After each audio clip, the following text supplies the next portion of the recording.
Vishwakarma engineering drawing classes में आप सभी का स्वागत है। छात्रों को सलाह दी जाती है कि विश्वकर्मा इंजीनियरिंग ड्राइंग क्लासेस के वीडियो को सिर्फ रेफरेंस पर्पस के लिए ही यूज करें। आज के वीडियो का सब्जेक्ट है लोकस। सिंपल मैकेनिज्म के डिवाइस का हम लोकस ड्रा करेंगे।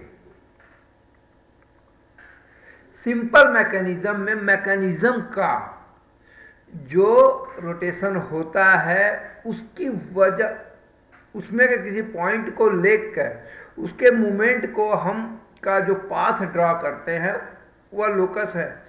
लोकस तो सिंपल मैकेनिज्म में लोकस कैसे ड्रा करते हैं इसकी हम बात करेंगे। In simple mechanism it is the often necessary to know the path of point on their moving part, यानी जो मूविंग पार्ट का एक जो बिंदु हम लेंगे उसका जो पाथ है वह नेसेसरी है। These are determined assuming the number of different positions of the moving parts and then locating the corresponding position of point।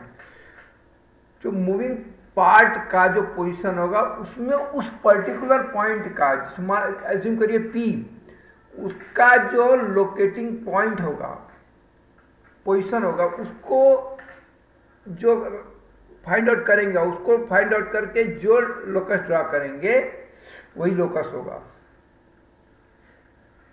Simple mechanism में स्लाइडर क्रैंक मैकेनिज्म को लेकर हम लोकस ड्रा करते हैं। कैसे करते हैं आइए अब बताते हैं। ये देखिए सिंपल मैकेनिज्म में स्लाइडर क्रैंक मैकेनिज्म इस तरह का होता है। इसमें देखिए ए बी एक क्या है, कनेक्टिंग रॉड है। ए ओ एक क्रैंक है, ठीक है। तो ये जो ए जो घूमेगा घूम करके एक सर्कल बनाएगा, ठीक। तो इसका जो पाथ या लोकस क्या होगा, एक सर्कल होगा, ठीक है। और जो एक क्रैंक है, ये क्रैंक में बी का जो पोजीशन जो है ये स्लाइडिंग होगा। देखिए इस तरह तो स्लाइडिंग की वजह से इसका एक पाथ होगा, यानी बी का लोकस क्या होगा, एक लाइन होगी। ए का लोकस क्या होगा, एक सर्कल होगा, ठीक।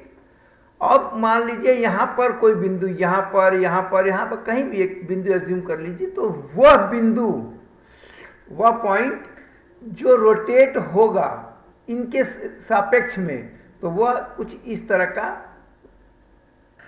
कर्व ड्रा करेगा। वो कर्व ही लोकस है।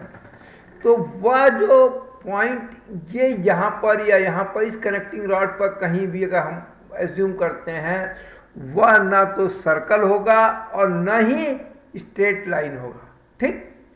तो जो न सर्कल होगा न स्ट्रेट लाइन होगा, तो वह जो पाथ बनेगा या वो जो लोकस बनेगा उसको हम ड्रा करेंगे, ठीक। आइए बुकिश लैंग्वेज पर बात कर लेते हैं। The slider crank mechanism shown diagrammatically in figure is one of the simplest mechanism and it is used in internal combustion engine, sewing machine, printing press, etc. The end A of the connecting rod AB connected to the crank OA which rotate about O के सापेक्ष में rotate होगा।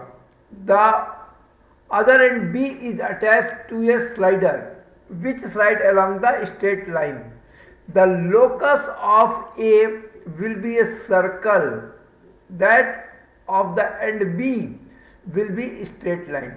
The locus of any other point, say P, on the connecting rod will be neither a circle nor a straight line and may be determined by assuming various positions of the crank A by obtaining the corresponding position of the end B and finally by locating the position of P on the line join the first two positions, ठीक।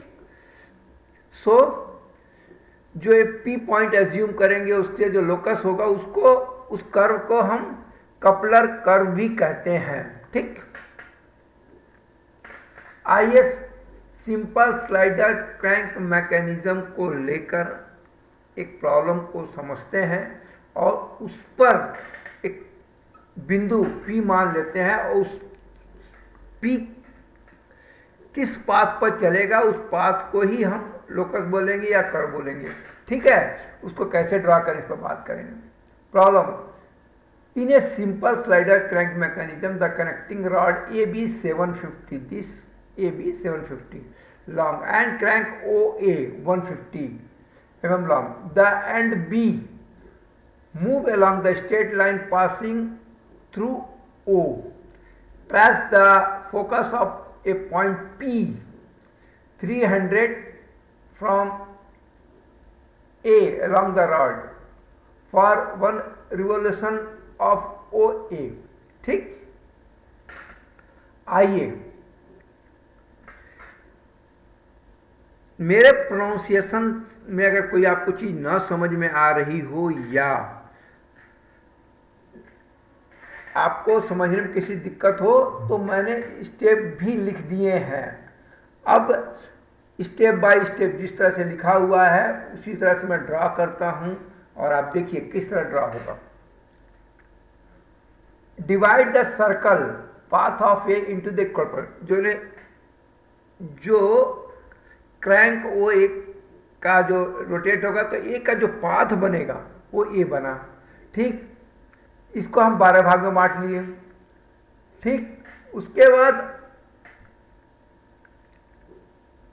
ओ ए एक crank हमने ओ एक crank बना दिया, एक connecting rod बना दिया, एक पॉइंट बी बना दिया। ठीक, तो ए अभी कनेक्टिंग रॉड है और ए और ओ क्रैंक है। ठीक, ये स्लाइडर मैकेनिज्म है, यहां पर भी पॉइंट स्लाइड होगा। ये पॉइंट P हमने लिया जो A से 300 दूरी पर है और B से 450 डिस्टेंस पर। अब क्रैंक AO 150 है, तो जो क्रैंक 150 दिया हुआ तो सर्कल का कितना डाया होगा 300 होगा, रेडियस कितना होगा 150, यानी ये सर्कल जो हमने बनाया कितने का बनाया, वो एक क्रैंक का साइज 150 का ही बनाया। ठीक, अब ये पॉइंट B1 जब देखिए क्या है, क्रैंक जब ये रोटेट होगा तो कनेक्टिंग रॉड ये इस तरह से घूमते हुए जो ए का पोजीशन जब 1 पे आएगा ऐसे रोटेट होते हुए तो ये बी का पोजीशन B1 पे आ जाएगा। ठीक,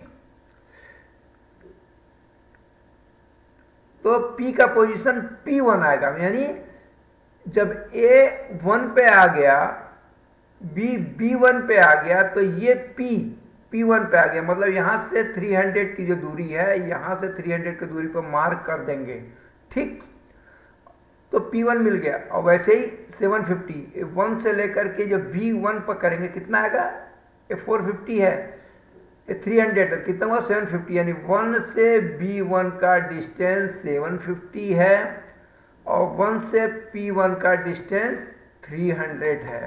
क्यों है, क्योंकि ये जब एक रोटेट होगा जगह जगह तो रोटेट होने पर जो इसकी पोजीशन आती जाएगी उसी को हम ड्रा कर रहे हैं। इसी तरह से देखिए अब ये जब रोटेट होगा 7 पे आएगा, 1 पर तो P1 आ गया, जब ए 7 पे आएगा तो ए 7 से B की दूरी यानी 750 लेंगे तो B7 आ गया। उसी तरह से P7 यहाँ आ जाएगा, यहाँ से यहाँ 300 की दूरी पर।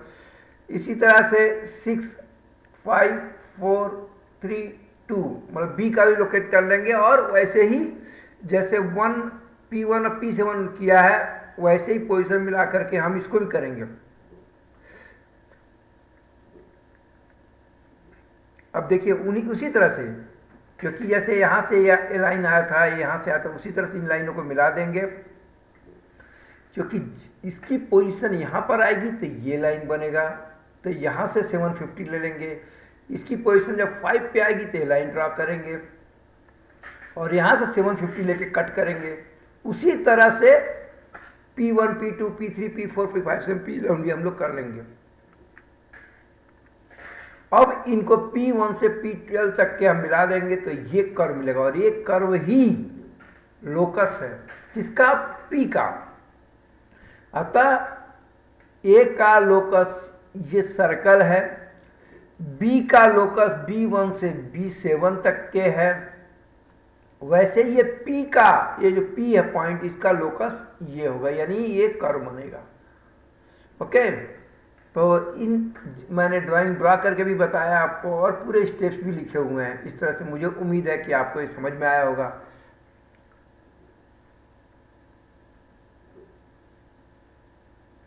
Okay, thank you.